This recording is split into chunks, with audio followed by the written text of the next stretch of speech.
मैं इंडिया के बिहार के मुंगेर से अंग्रेजी शिक्षक श्री कृष्ण प्रसाद। मैं आपको अंग्रेजी भाषा पर पूर्ण नियंत्रण के कुछ टिप्स देने जा रहा हूँ। वे टिप्स अंग्रेजी सेंटेंसेस के कंपोजिशन से जुड़े हैं। आपको आश्चर्य होंगे कि अंग्रेजी के एक शब्द भिन्न भिन्न पार्ट्स ऑफ स्पीच के रूप में काम करते हैं और किस प्रकार काम करते हैं मैं आपको व्हाइट बोर्ड पर दिखाने जा रहा हूँ।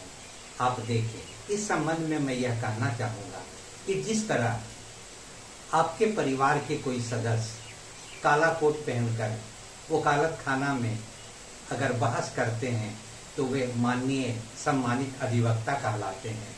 अगर वही सदस्य परिवार के रविवार को या अन्य त्यौहार के छुट्टी के दिनों में अपने खेतों में खेती करते हैं तो वे किसान कहलाते हैं। व्यक्ति वही रहता है, रूप वही रहता है, परंतु जगह बदलने से, काम बदलने से उनके पेशे का नाम बदल जाता है। वकील साहब किसान, सम्मानित किसान बन जाते हैं।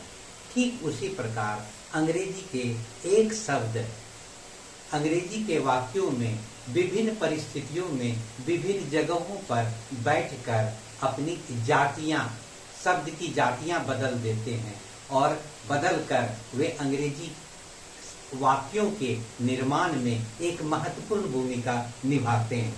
आप व्हाइट बोर्ड पर देखें कि किस प्रकार एक अंग्रेजी का शब्द ऑल जो है 4 पार्ट्स ऑफ स्पीच में के रूप में काम करता है। ऑल एज एन एडजेक्टिव, जब ऑल जो है अंग्रेजी का शब्द एक विशेषण के रूप में काम करता है तब उसका अर्थ होता है सभी। ऑल मेन आर गुड, सभी लोग हैं अच्छे, सभी आदमी अच्छे हैं।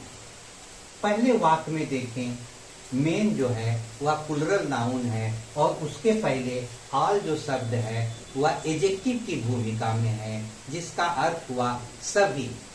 सभी आदमी हैं अच्छे, इसको आप शुद्ध हिंदी में लिखेंगे सभी आदमी अच्छे हैं। अब आप कहेंगे कि सर जी ऑल एडजेक्टिव के रूप में कैसे काम करता है? तो अंग्रेजी के व्याकरण में यह बताया गया है कि अगर अंग्रेजी वाक्य में कोई भी दो शब्द एक जगह आके बैठते हैं तो दाहिनी ओर के जो शब्द हैं वे प्रायः 100 में 100% वे नाउन की भूमिका में होते हैं और उसके पहले बैठने वाला अंग्रेजी शब्द एडजेक्टिव अर्थात डिटरमाइनर की भूमिका में होते हैं। अब दूसरे वाक्य को देखें, ऑल एज एन एडवर्ब, अंग्रेजी के शब्द ऑल एक क्रिया विशेषण की भूमिका में जब आता है तो इसका अर्थ भी पूरा बदल जाता है और अर्थ हो जाता है पूरी तरह। I am all alone at home, मैं हूं पूरी तरह अकेले घर पर। एट होम फ्रेज है, घर पर। एलोन का अर्थ हुआ अकेले, जो कि एडजेक्टिव है, और ऑल जो है वह एडवर्ब है जिसका अर्थ हुआ पूरी तरह। मैं पूरी तरह घर पर अकेला हूं। अब आप देखें ऑल की तीसरी भूमिका, ऑल एज ए प्रोनाउन, जब अंग्रेजी शब्द ऑल एक सर्वनाम की भूमिका में होता है तो उसका अर्थ होता है सभी लोग, यानी कि प्लुरल के रूप में प्रयुक्त होता है। All speak in my favour, सभी लोग बोलते हैं मेरे पक्ष में। इन माई फेवर एक फ्रेज है जिसका अर्थ होता है मेरे पक्ष में। स्पीक भी1 है और ऑल जो है प्लुरल प्रोनाउन है। All speak in my favour, सभी लोग बोलते हैं मेरे पक्ष में। इस वाक्य में ऑल जो है वह प्लुरल प्रोनाउन की भूमिका में है और वह स्वतंत्र रूप से प्रयुक्त किया गया है।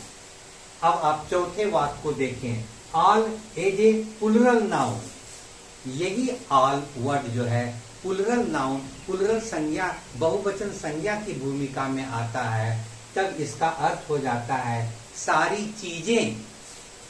आई have lost, present perfect tense, मैंने खो दिया है।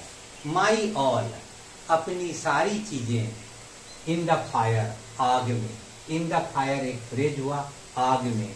और माई क्या हुआ? पजेसिव एडजेक्टिव हुआ और पजेसिव एडजेक्टिव के बाद अंग्रेजी ग्रामर में यह कानून है कि एक ही जात का यानी एक ही वर्ड क्लास यानी एक ही पार्ट ऑफ स्पीच उसकी दाहिनी ओर बैठ सकता है और वह जात है नाउन का।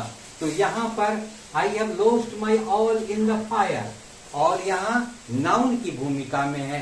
और किस नाउन की भूमिका में है? प्लुरल नाउन की भूमिका में है, यानी कि सारी चीजें, चीज नहीं, सिंगुलर नहीं।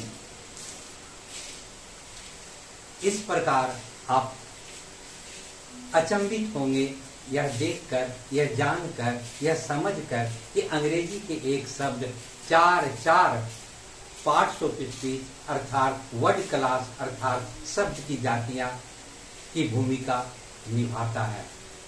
फिर मिलेंगे अगले सीरीज में। श्री कृष्ण प्रसाद, मुंगेर, बिहार।